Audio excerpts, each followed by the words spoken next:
ஓம்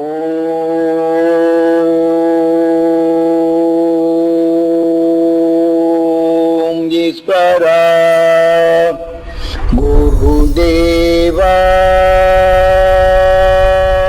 பேரண்டத்திலிருந்து வந்த உணர்வுகளே ஒரு நட்சத்திரம் தனக்குள் கவர்ந்து கொள்கின்றது.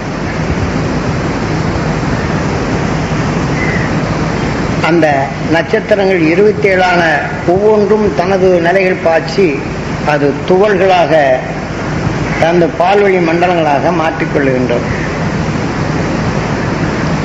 மாற்றினாலும் அதிலிருந்து வந்த துகள்கள் மற்றவருடைய 27 நட்சத்திரத்தில் கலந்தாலும்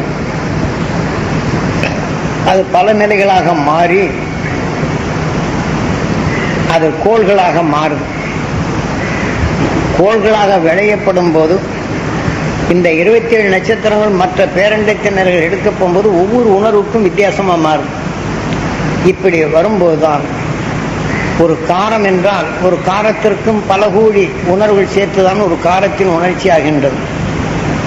அவ்வாறு சேர்த்த இந்த உணர்வுகள் கோடி ஆனாலும் இப்படி கோடிக்குள் கோடி பல உணர்வுகள் அது உமிழ்த்து வெளிவரப்படும் போது இவை அனைத்தும் ஒருக்க சேர்ந்த உணர்வின் தன்மை இதில் இயக்கிய நஞ்சினை பிரித்து விட்டு சூரியன் தனக்குள் ஒரு கோடி உணர்வும் பல கோடி உணர்வின் சக்தி கொண்டு ஒரு ஒளியின் தன்மையாக மாற்றும். ஆக இவ்வாறு ஒளியின் தன்மையை மாற்றியது அதிலிருந்து கலந்து வந்த பின் எதனின் உணர்வை நுகர்கின்றதோ அதை கலந்து நம்ம பூமியில் வரப்படும் போகும்போது மற்ற இதையெல்லாம் நாம் ஒரு சாவர இணையாக சரியாக வரப்படும் போது கோடி கோடி கோடி என்ற பல கோடியின் நிலைகள் அடைகின்றது. அதனின் உணர்வின் தன்மை கொண்டு நாம் எந்த குணத்தை எண்ணுகின்றோமோ இந்த உணர்வின் சத்து நமக்குள் எவ்வாறு விளைகின்றது என்ற நிலையை தான் எண்ணங்களாக வருவதும் ஆக எண்ணம் சொல்லாக வெளிப்படுவதும் அந்த உணர்வுக்கொப்ப நாதங்கள் சுருதி இந்த நரம்புகள் எவ்வாறு உருவருகிறது என்றையும் இப்போ காக்காய்க்கு ஒரு நாதம், குருவிக்கு ஒரு நாதம், இப்போ பாம்புக்கு ஒரு நாதம், புழுவிக்கு ஒரு நாதம், இப்படி ஒவ்வொரு உணர்வுகள் எதை சேர்த்ததோ அந்த ஒழுக்கு அமைந்து அந்த உணர்வின் உடலாக அமைத்த பின் அதனுடைய நாதங்கள் வெளிப்படுகின்றது. இத்தனை நாதங்களும் சேர்த்துதான் மனிதனாகப்படும் போது எத்தனையோ கோடி உணர்வுகள் சேர்த்து ஒரு நாதமாக மாறுகின்றது.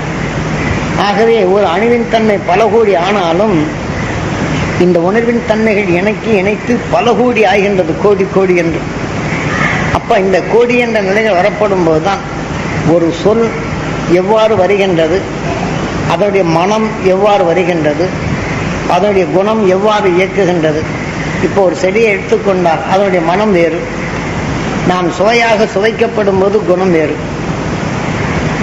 ஆக நம்முடைய எண்ணத்துடன் சேர்த்து உணர்வாக இயக்கும் நிலைகள் வேறு. அதுவே உடலாக இயக்கி உணர்வாக வரும்போது அமுங்கும் நிலைகள் வேறு. இப்ப நாம் காரத்தின் நிலைகள் கொண்டு ஒரு இதை எடுத்து விட்டால் நம்மளுக்கு கோபமே அதிகமாக தேரும். ஆனால் அதே சமயத்தில் நம்மை பார்ப்போருக்கு உடல்ல எரிச்சல் வரும்.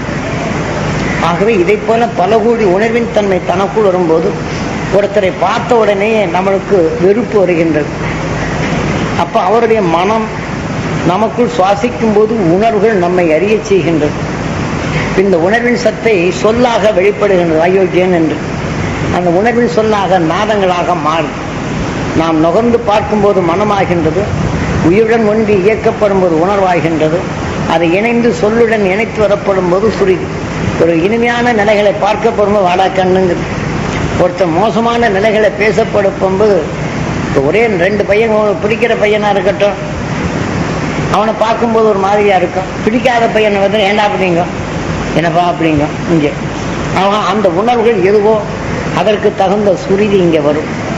ஆக நம்முடன் இணையும் சுருதிகள் எதுவோ அதற்கு தகுந்த நிறங்கள் வரும்.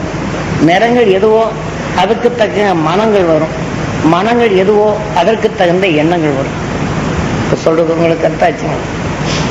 இதை போல இந்த உணர்வின் தன்மை நீங்க கோபமாக அடிக்கடி பேசி பாருங்க. அந்த கோபம் வர்றவங்களுக்கு முதல்ல சிவப்போடலாம் இருக்கும். கொஞ்சம் கொஞ்சமா அந்த கோபம் வந்துச்சுன்னா உடம்பு கருத்து, அந்த மனமும் அந்த சுவையும் மாறும். ஆக இதே போல நாம் எடுத்துக்கொண்ட உணர்வு அதிகமாக கோபிச்சு வரப்போகும்போது கலர் மாறிக்கிட்டு வரும். இப்போ நீ கோபமா பேசும்போது சந்தோஷமா பாருங்க, முகத்துல பளிச்சுன்னு. இப்போ நான் பேசிட்டு வரும்போதே பார்த்துருக்கலாம். என்னை பார்க்கும்போது ஒவ்வொரு உணர்வின் தன்மை எடுக்கும்போது முகத்துல மலர்ச்சிகள் ஏற்பட்டே வரும். ஒவ்வொரு குணத்துக்கு தகுந்த மாதிரி இந்த சுருதிகள் மாற மாற சொல்லிலையும் மாறிட்டு வரும். அதே சமயத்துல கண்ணிலே பார்த்தீங்கன்னா ஒளி வேறு விதமாக தெரியும். இப்போ நாம் சொல்லிட்டு வரப்போகும்போதே ஒளிகளே வித்தியாசமா தெரியும். ஆக இந்த அருஞானி உணர்வு ஒளிகளாக பழப்பும்போது இந்த உணர்வுகள் உற்று பார்த்தோன்னு இந்த உணர்வு உங்களுக்கு அறிவும் ஞானமாக கொடுக்கும். ஒரு கோபிச்சவனை நீங்க வேகமாக பார்க்குறாங்க, அந்த கார உணர்வு பார்த்தோன்னு உங்க கண்ணு சிவந்து போகுது, உடல்ல நடுக்க. ஆக இந்த உணர்வின் இயக்கம் அதுவாகும். அதனால் அந்த மனத்தின் தன்மை அதே சமயத்தில் உடல்ல நாக்கில் சுவையாயிப்பது. கோவிச்சிட்டு போய் நல்ல சுவையான சாப்பாடு சாப்பிட்டோன்னா இந்த கோபத்தின் உணர்வு வரும், அந்த சுவை அறிய முடியாது. ஆக நாம சொல்லால நாம கோபத்தால் நிலையில் வரும்போது ஒரு நல்லது சொன்ன நம்மளுக்கு அது நல்லதை நாம் அறிய முடியாது, உணர்வார்.